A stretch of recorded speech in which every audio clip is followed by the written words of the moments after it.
So that was my morning coffee wake up call to see who actually did it. Not actually the real QR code. So that's the real QR code for Hemp Batch Tracker. But we built the system to be agile. So we built it to be data heavy.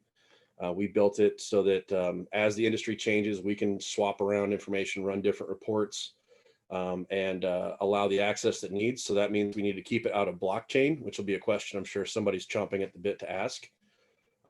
If you built it in blockchain up front and you have to change it, you run the risk of potentially compromising your data and or adding another couple $100,000 to your build out. So we will go there when we need to, but for the time being, Hemp doesn't require that level of detail. So that is a quick run through on Hemp Batch Tracker. So I'm curious to see what questions we have from the group here, and I'll stop the screen share here.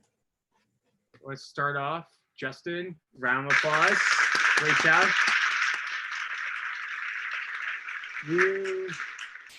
You were under time. That was like 5 minutes. Impressive. Okay. This is now an opportunity to ask questions. If you're new to 1 Million Cups, let me share my screen so it's visual. If you have a question, please use the raise hand button with Zoom. If you can't see it or find it, or if you're on your phone, just unmute yourself and I'll just call on you. You can also ask questions through the Zoom chat. If you're wondering, Nick, I don't know what to ask. Well, here's some sample questions for you. You can ask, how does blank compare to blank? How does blank work? What are the parts of blank? Also, you can ask, how are blank and blank related? And last sample question is, what is your perspective on blank? And now it's time for Q&A. Let's see. If you have a question, please use the raise hand button. Looking for someone for a question here. Jim, did you have a question? Yeah. So really nice idea in terms of being able to track stuff, because that's so critical on both fronts, both knowing what you're getting and also knowing what you're not getting. And both of those questions are critical. There are a bunch of sort of regulations. We used to do security. So regulations in terms of supply chain security that are basically required for anything that can touch the food supply or drug supply or anything else, as well as even really basic stuff like, gasoline engines. Mm-hmm. How does your system integrate with or meet the requirements of some of those federal regs? With hemp, the scary thing is a lot of those federal regs are just in their infancy. So with hemp just becoming legal nationwide, 2 years ago with the Farm Bill, there isn't a whole lot of true regulation, all that kind of stuff. So they're looking at, that's kind of why we kept it out of blockchain, was as these regs start coming in, we built it to meet the requirements of the USDA and FDA and all that. So it's as close to what we feel the future of hemp regulation is going to be. But right now it's kind of the Wild West. And so that's where we get a lot of traction with the people that are the movers and shakers in the industry, because they have 150,000 acres they're growing in Texas and they don't want to lose it. It's a pretty significant capital outlay to do that. And they're more than happy to track and be the upstanding hemp producer they are, so they can continue to make money on the industry. So you don't have to touch things like CT-PAT and some of the other, cool. Okay, thank you. Yeah. All right, Kevin has a question. Hey, thanks a lot. Justin, I like the idea. I know there are quite a few other tracking software systems like this, but most of them kind of focus on more of the edible side, on the corn and soybean, not the edible, edibles. So I really like the fact that you're kind of focusing in on a niche here and trying to not overwhelm people. I think that's a really smart move. I'm kind of curious if you could go into your revenue model a little bit, whether or not this is, is this subscription? Is it, by the acre, by the ton, whatever, sure. And then at what lines, what points in that supply chain do you get paid? Yeah. So our revenue model is a subscription model. We do that mainly because you have to reapply for a hemp license every year. So that way we can kind of force some compliance. But our pricing model is pretty straightforward. We are $20 an acre for a farmer. If somebody is farming significantly less than their licensed acreage, whatever they end up insuring, because they now have hemp crop insurance, which we didn't have when we first built the solution. So we can backdate that if we need to. Because there are some contractual obligations between processors and farmers, the processor can buy the license for the farmer, which just streamlines the data and kind of makes it a little proprietary system in that. Those are $17 per acre for the farmer. You get them a little price break because they're bringing more people onto the platform. And then as we get into vertically integrated things like that, there are some enterprise level options out there. There's some custom things. There's some overlap. You don't have to have just the one license. If you grow your own hemp, you process your own hemp, and you manufacture your own hemp product, whatever it is, we can adjust a license to fit that breadth. But the biggest one is we actually give this solution to state agencies and law enforcement for free. We don't charge for that at all. We do that because we feel like it's a great position for us because we don't have a horse in the race. We're not actually growing and selling hemp. But we would rather be an advocate for hemp producers and an advisor to those agencies that don't necessarily know what they're doing with hemp. When we talked to the DEA, they said, if I pull over a semi truck and it's got green skunky flower in the back and I don't know what it is, I need to know if I'm dealing with the cartel potentially in an illegal situation, or if I'm dealing with Farmer Dave from Ogallala, Nebraska. It's a interesting dynamic that you don't think about, but we've really worked with them to do that. And the response we've got from different places have been pretty unique. We actually talked to the director of cannabis for the state of New York out of Governor Cuomo's office before the pandemic hit. They arrested, or they confiscated 70 pounds of smokable hemp flower on its way to a cancer ward in New York. They put it as the largest marijuana bust in New York state history, and it was legal hemp that was fully documented. So they ended up having to unwind that whole thing and have a lot of egg on their face from that. But they were pretty responsive about that, and because we're giving it to them, they don't have to go out and spend kind of like they did with healthcare.gov and put $40 million into building a website that doesn't work right. So we're trying to be that partner and that advocate for our community of hemp producers, and we think we're on the right path. Awesome. Scott has a question. He sent in the chat. How do you track a crop? I assume the QR code is applied to the finished bag product, but crops are spread out across various areas, planting and harvest timeframes. They are probably repackaged as they move through the supply chain into larger, smaller bags and as the crop is divided. Yep. So with that one, we tend to break it down into the field itself. Different farms, different ways. You might have a grow house where you're doing CBD. You might have a field where you're doing fiber, which is a completely different animal.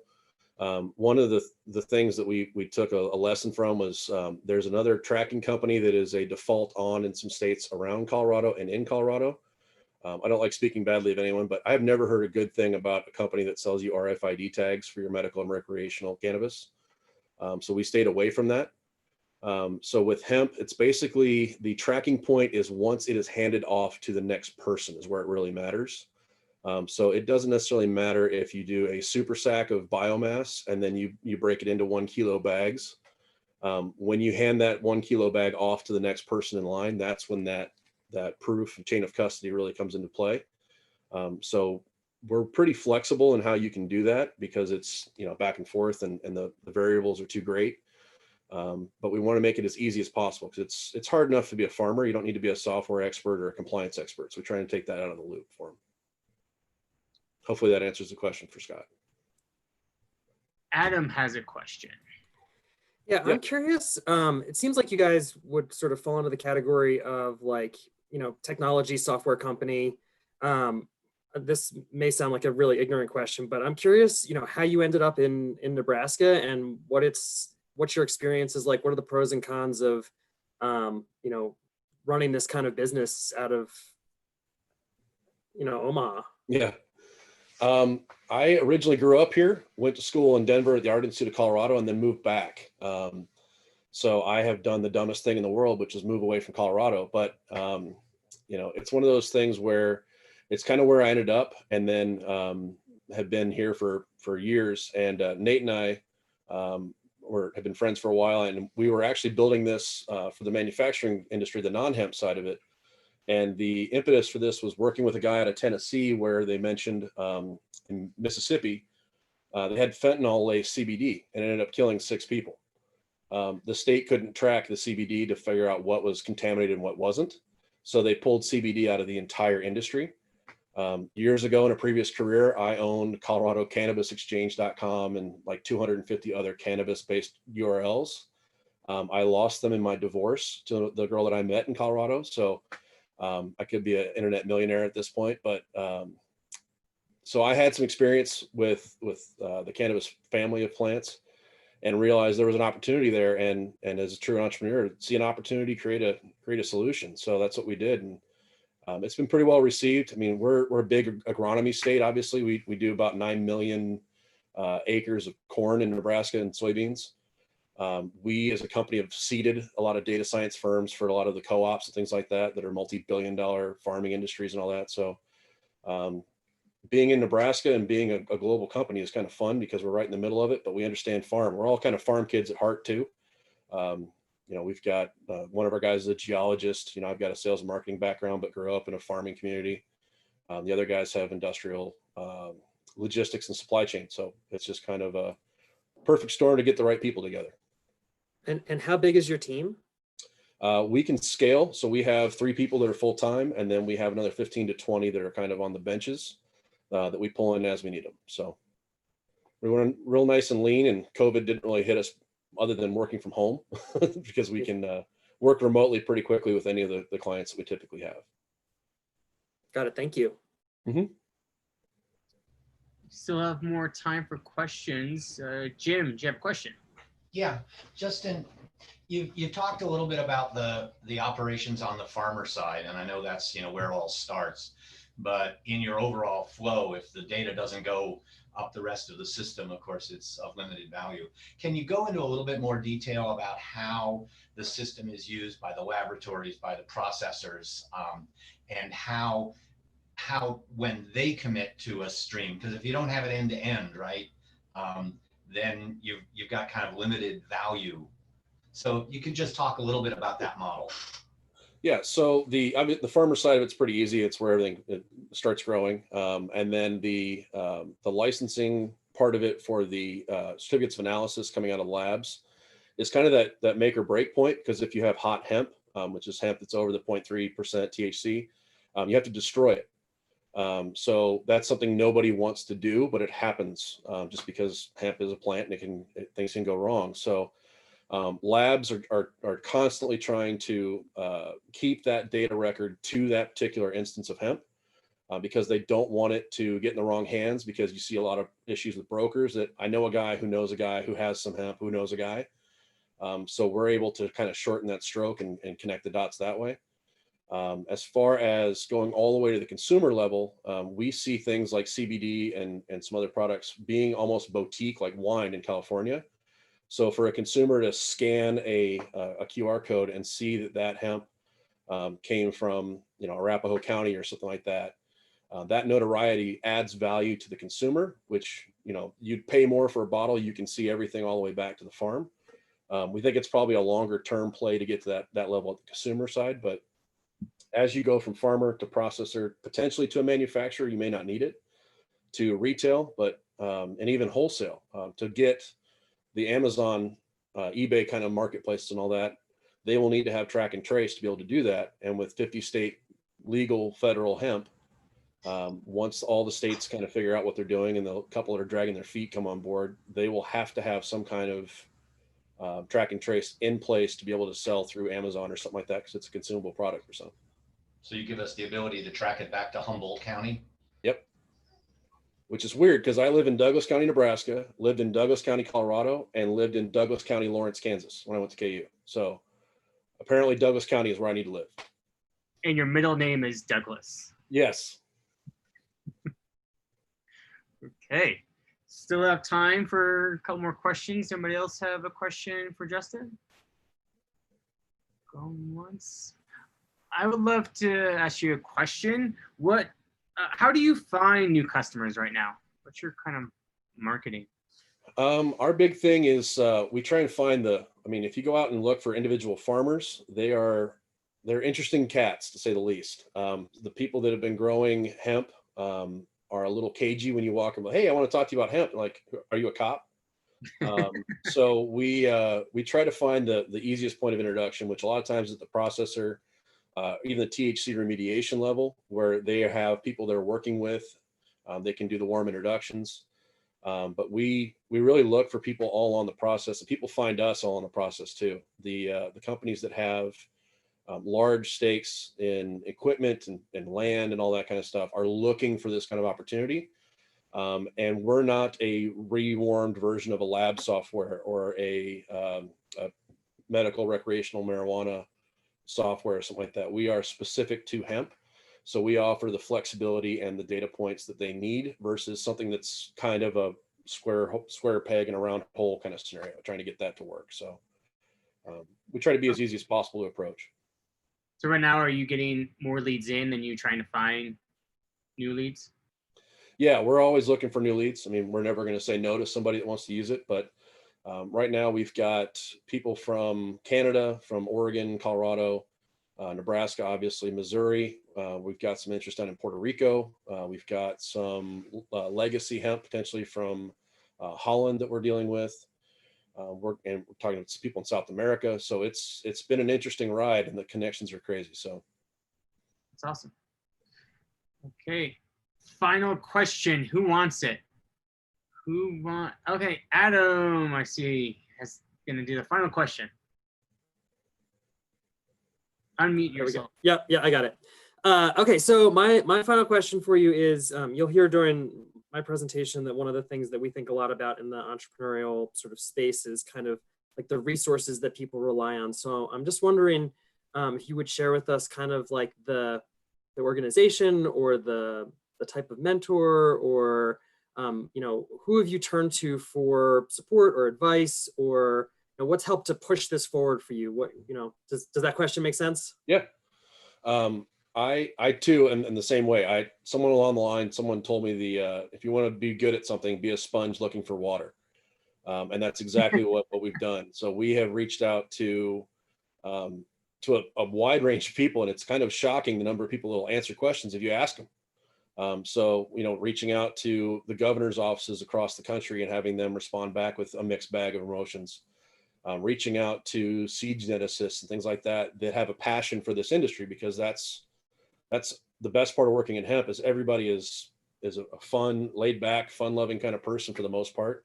And they want to help, and they want to raise the industry up, and they want to have it be the $1 billion industry plus. I think by 2022 or 2024, it's a $21 billion estimated industry.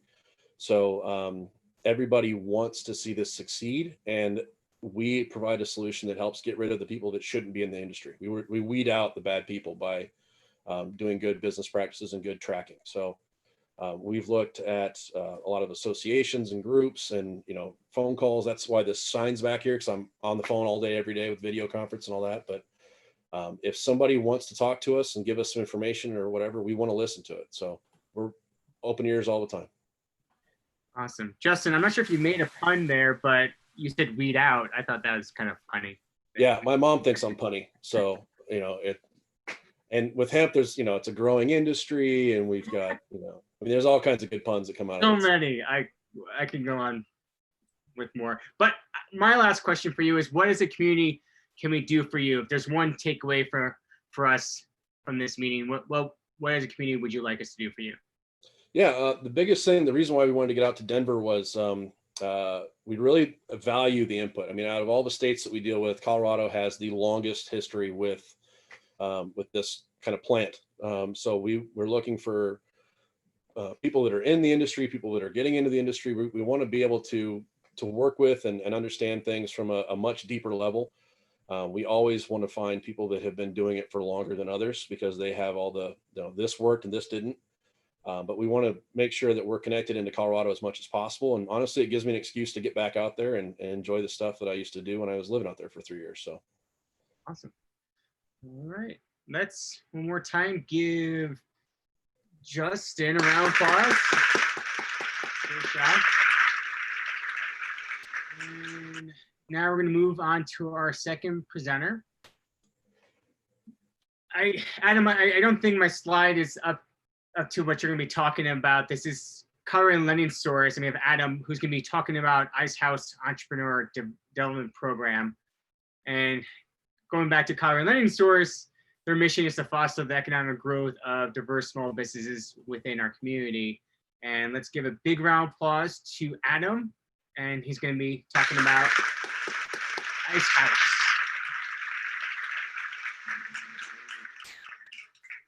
All right, let me go ahead and share my screen. It's great to see a lot of those familiar faces out there. For those of you who don't know me, I attended just about every 1 Million Cups for about 6 years in Denver. So it's good to see some of the continuity still there and some familiar faces. So let's see. All right, is that working all right for you all? Yeah, it shows your presenter mode, but it works. Oh.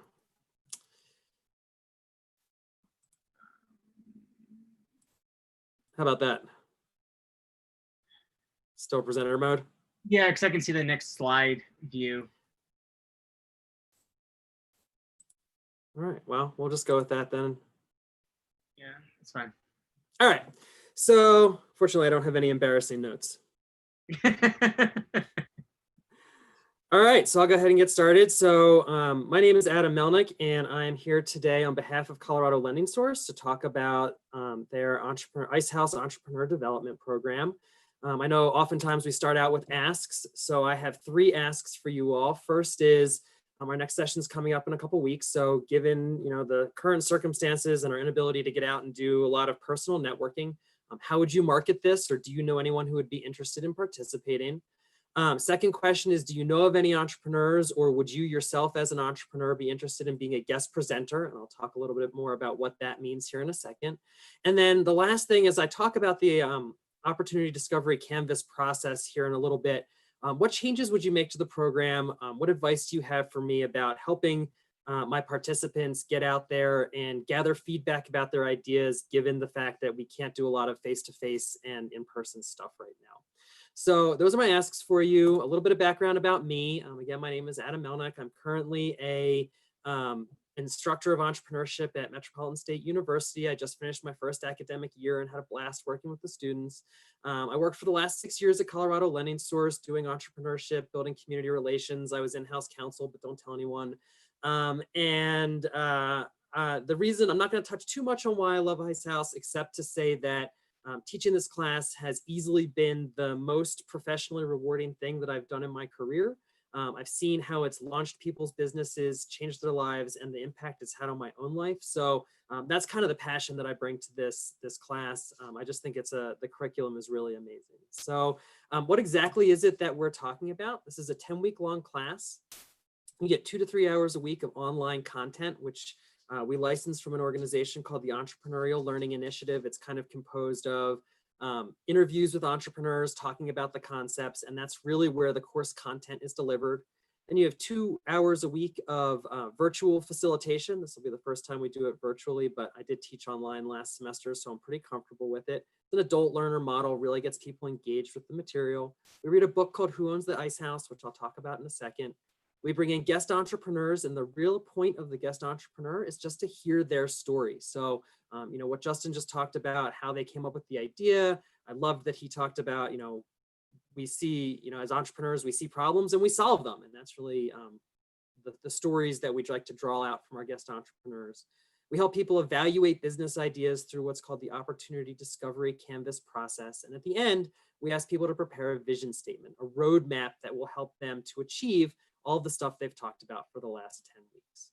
So the big thing to understand here is that this is not a technical business class. You're not writing a business plan. What you're doing, hopefully, is working on your mindset. And what we mean by mindset is that it's all of that stuff that's rattling around in the back of your head that influences how you think and act.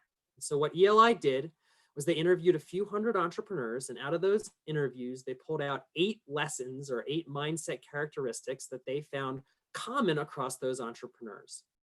And those 8 things are the idea that how we respond to our circumstances is more important, or often more important, than the circumstances that we find ourselves in.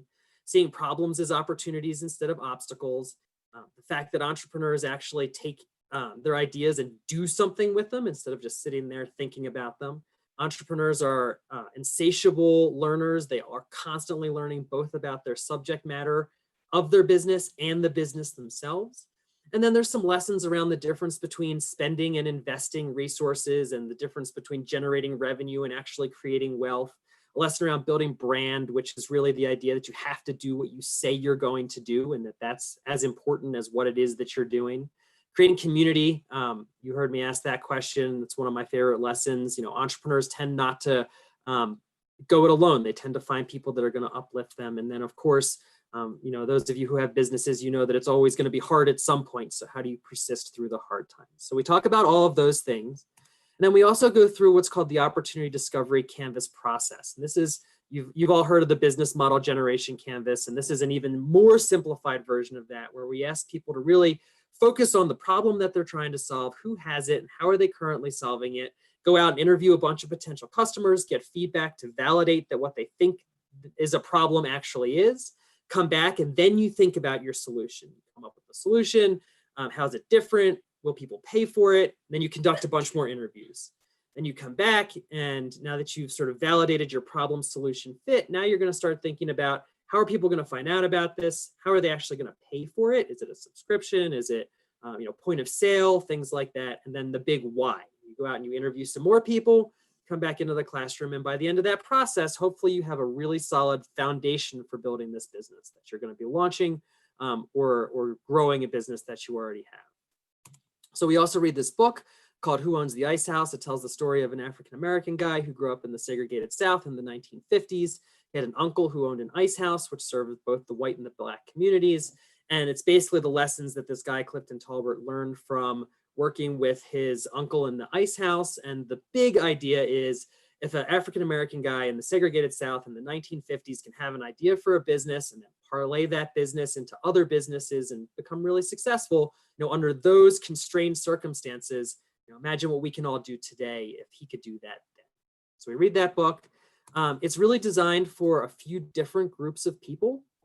I like to say that it's really great for people who have an idea for a business but want to validate it before they jump in, or they feel really passionately about their business idea but don't really know what steps to take to get started. So that's one end of the spectrum. The other end of the spectrum is people that have been in business for a while and they're either feeling stagnant or stuck, or they have a new idea or an idea for a new product or service, and they want to work through that before they actually launch it.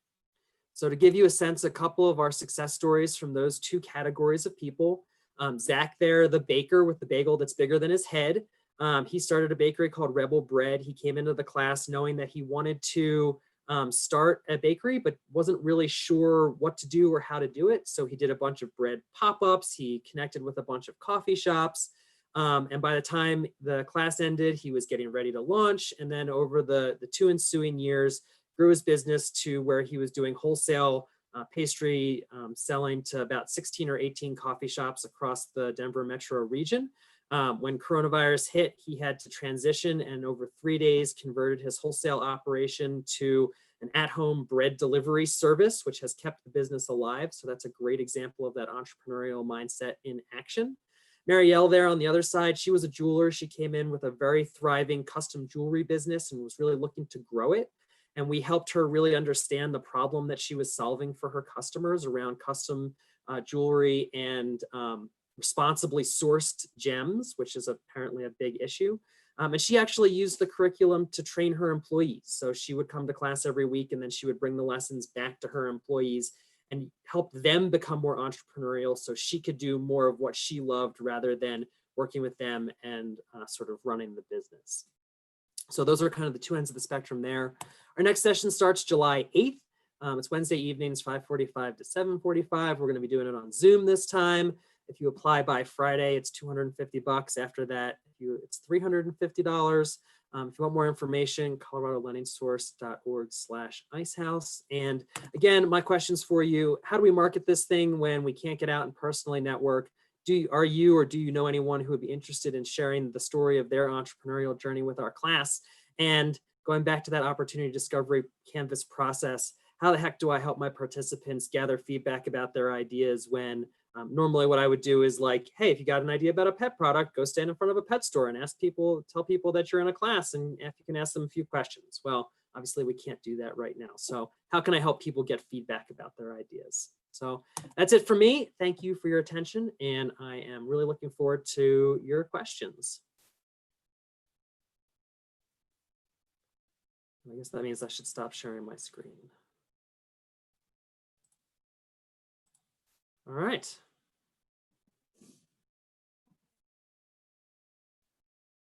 Nick, you're muted. That was silly of me. Yeah, I was talking and no one heard me. That's fine. It's worse when the MC doesn't understand how to use Zoom. Okay. Questions for Adam, either feedback on his questions or questions on Ice House. Hillary, you have a question? I have an idea. Okay. One of the things that I've heard as a writer is a good way to find your community is on Twitter and to follow the right hashtags and to get really involved and really, really specific about who you're following and the comments you're making, the hashtags you're using. So if they learn which hashtags are big in their industry, that could be a good way to build a community and get feedback from the public. Got it. Thank you. Looks like you had a question. Jim has a question? Thanks.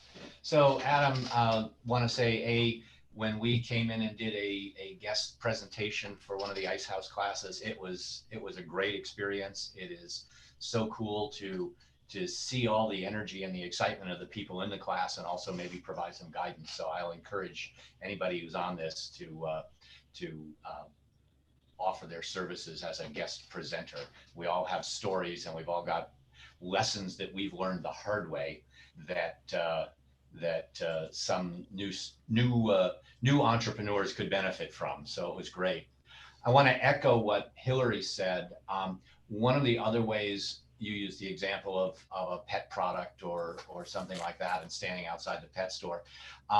Many of the groups, certainly Facebook, have targeted groups in these specific areas where people are sharing information and going back and forth. And that might be a way for an entrepreneur, maybe they're doing, I don't know, a new hamster wheel, and to be able to go in and simply present it and say, hey, I'd love to get some feedback on this to a much wider audience. And that also helps, because one of the headaches with the local version is, yeah, you meet people in your area, but you're limited to the people in your area, as opposed to doing the global thing. So I think Hillary had a really good idea. Yeah, thank you for that. And yeah, so just so we're transparent here, Hillary has taken the class. Jim has been a guest entrepreneur. Lauren has also helped me facilitate in the past, and she's been a facilitator. So we've got a little bit of experience with it in the audience. But I think you're right, Jim. One of the great benefits of the class is really getting to hear the stories of the entrepreneurs. And that's been one of the great joys for me teaching the class, has been hearing those stories. And we usually set aside an hour for it's like a half hour of tell your story and a half hour of Q&A. And oftentimes those stories end up being, those presentations end up taking the full 2 hours. And it leaves me kind of like fumbling around, like, how do I cover all the material that I'm supposed to cover when that happens? But my perspective on that is they are going to learn way more from hearing from you all than anything that I could possibly tell them. So thank you for sharing that experience. Josh, you have a question? Yeah. Do you want the presenting entrepreneurs that you're looking for? Do they need to be from the Denver market, or are you pretty open to who that may be? Yeah, I mean, it used to be that they had to be from the Denver market because it was in person, but since we're doing it over Zoom, I think it'd be great to have some geographic diversity there and hear what people's experiences are starting businesses in other part of the country.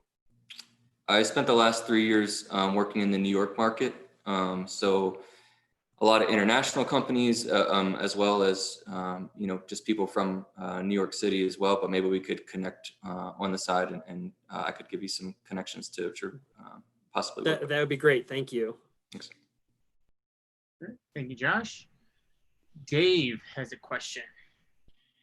Hey, Adam, great presentation. I really like several things that, you know, the integrity aspect you talk about. And to me, that means doing what you say you're going to do.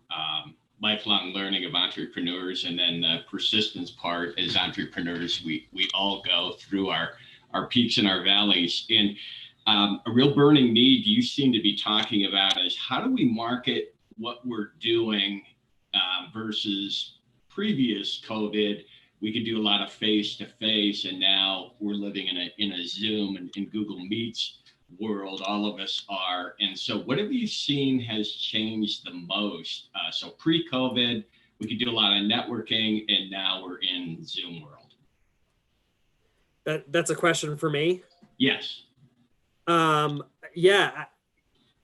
So specifically as it relates to this program, the way that we used to get participants was I would just spend like the 2 months before every class going to every networking event that I could, telling people about it, and, you know, trying to help people sort of determine whether they were in a place where this was a good fit for them.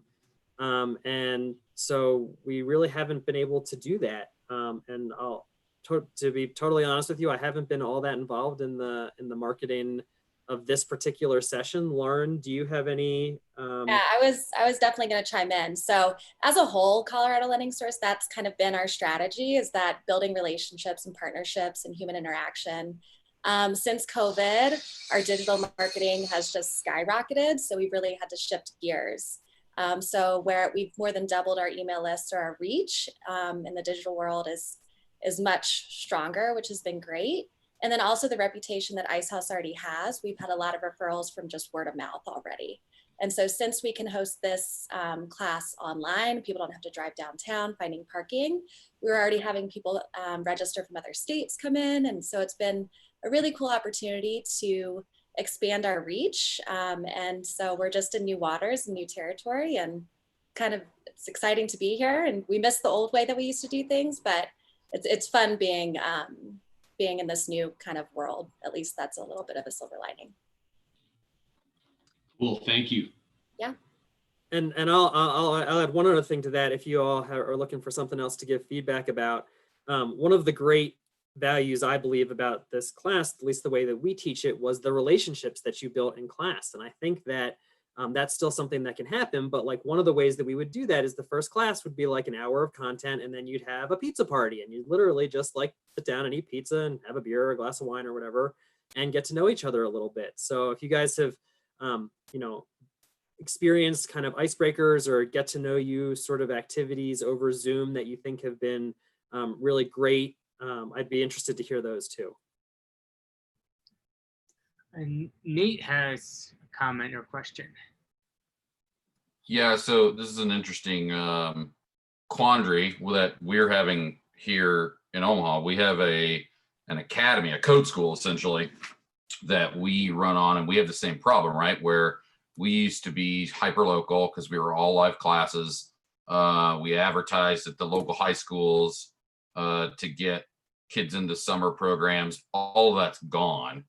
So what do you do? And for you, I think there's some interesting, since you have the ability to step outside of Denver Metro. I know in the state of Nebraska, there is a Nebraska Entrepreneurs Facebook group. There's an Omaha Entrepreneurs Facebook group. There's a Lincoln Omaha Facebook group. I know there's a Kansas City one because I'm part of that one. There's one in Des Moines. There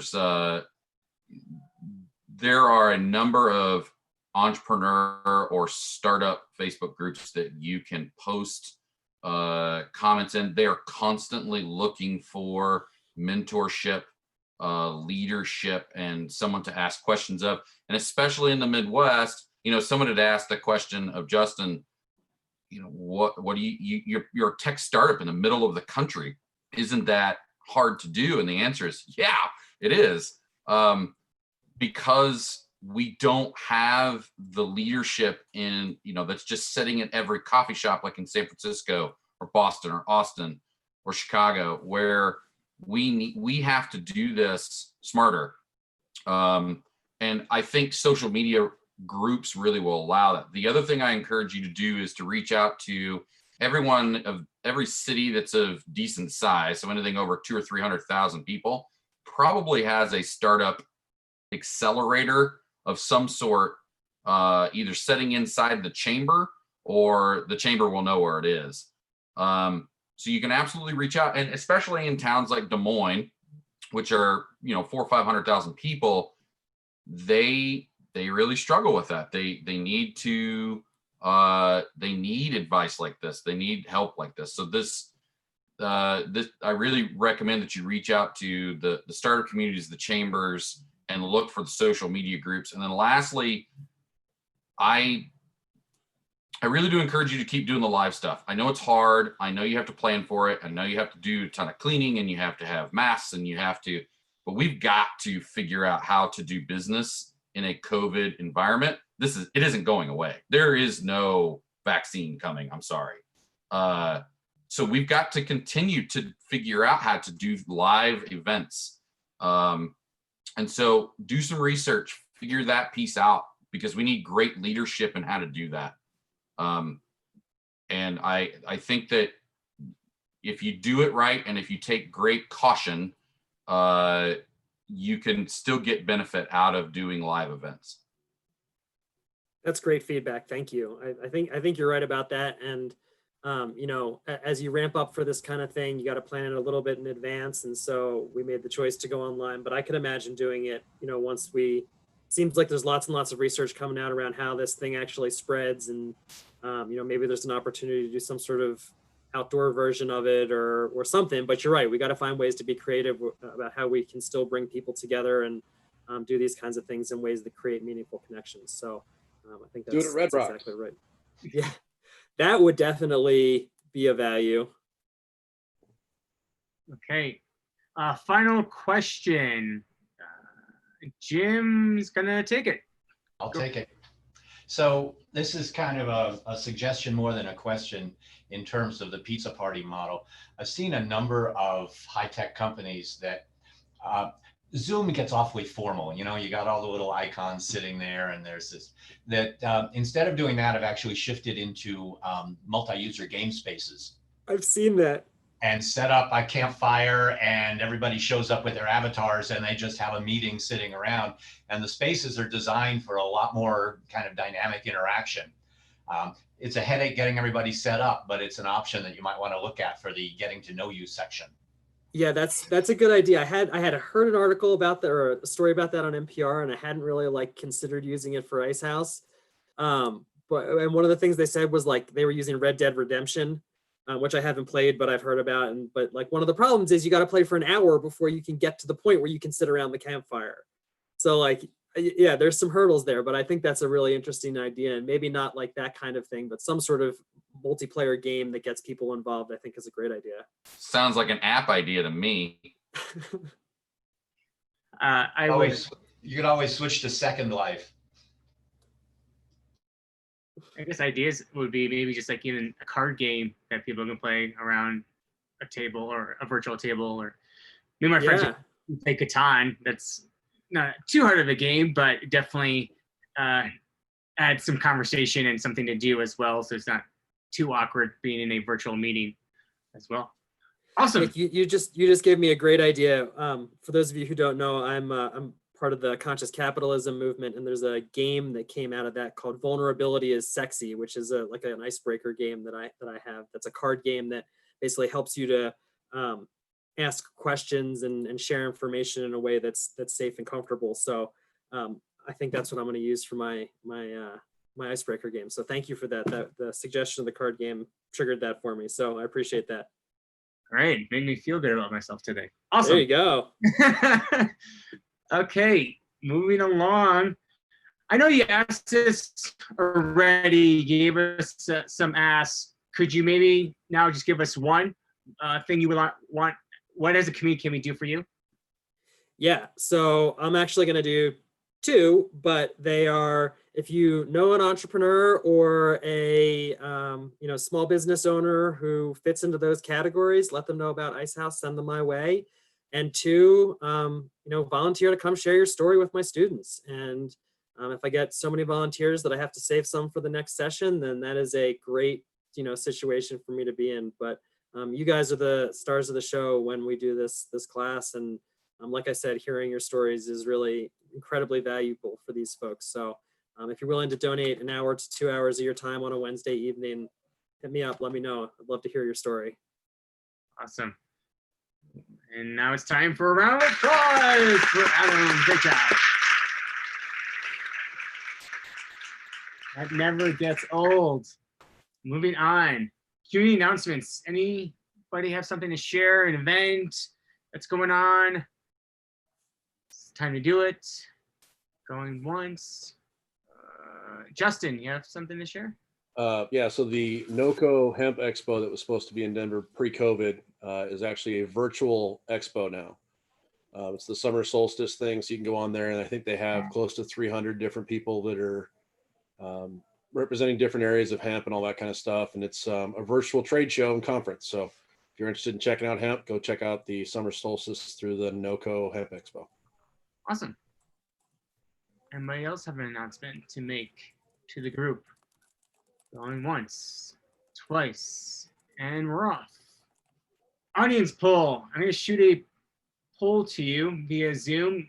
Not everybody can get it. If you have an older computer, you might not get this Zoom poll, but we're just trying to get a pulse on the community if they want to do live anytime soon or not. If you can fill it out, that'd be great. We haven't really made any type of decision yet, but we're just trying to see what type of feedback we get.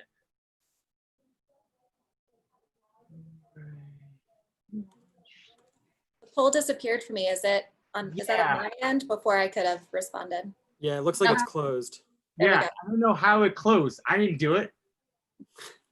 Don't close the poll, whoever did that. Sorry. I thought it was just closing it for me. I didn't realize it killed everybody. Sorry about that. Oh, how did you have the, interesting. Okay, yeah. I'm a tech guy. I'm sneaky like that. Yeah. Oh, because you're a co-host, that's why. Got it. I need to unco-host you, take away your powers. Being a co-host also prevents you from voting. Oh yeah, good point. Here, let me, withdraw co-host permissions. All right, awesome. While that's going on, we have a minute left, so I'm just gonna move on. If you want to present, please go to our website, 1millioncups.com/Denver. This is where you also can see who's presenting each week. Like I said before, we're open to idea pitches, product, investor, business experts, organizations that are relevant to startup community. So please go to our website. Quick shout out to our org team, myself, Hillary, Sydney, Gregarious, Kevin, Carter, and Allison. Thank you so much. That's all I have for today. If you want to see these videos or meetings, they are on YouTube. And we'll be here same time, same place. So thanks for coming out. Round of applause to everybody. And that's all I got. So thank you guys. Have a great week. Bye. Bye, everyone.